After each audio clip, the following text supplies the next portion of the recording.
You've probably heard of, seen, and played with the Mosin Nagant sniper if you're familiar with Surviv.io. It's probably the most debatable gun in the game as to if it's godly or just plain trash. So why does it get all the talk? Why is the community so divided over it? And how should it be classified?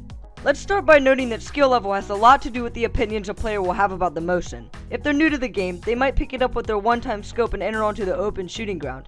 And when they get killed by shotguns and machine guns, they'll probably just assume, oh, the Mosin sucks, completely disregarding how and when the Mosin should be used.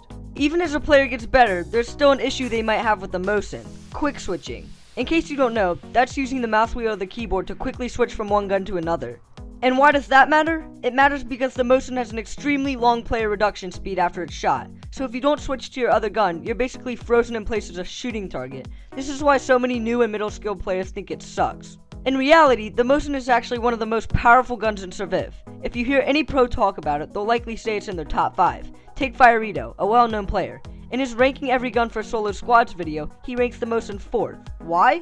Because he can quick switch extremely well and he has hours upon hours of experience in the game.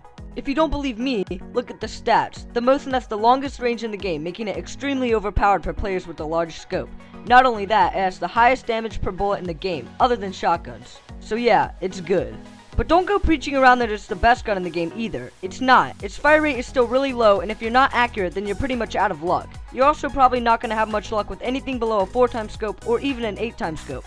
So picking this gun up should definitely depend on your circumstances. So now you're wondering, how does it compare to the other two snipers, the MK12 and the M39?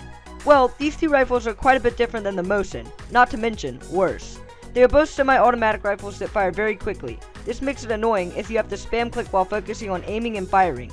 But the worst part about these rifles is that they don't really serve a purpose in the meta, unlike the Mosin.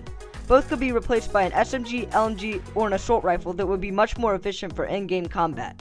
So now we can even conclude that the Mosin is in fact the best sniper in the game. It's a cool, underestimated, and unique gun that is healthy for Surviv.io's gun variety. That's about it. Thanks for watching, and be sure to check out more of my content. Also, check out Firito. I will leave an end screen to his gun ranking video right here. Also, don't forget to subscribe.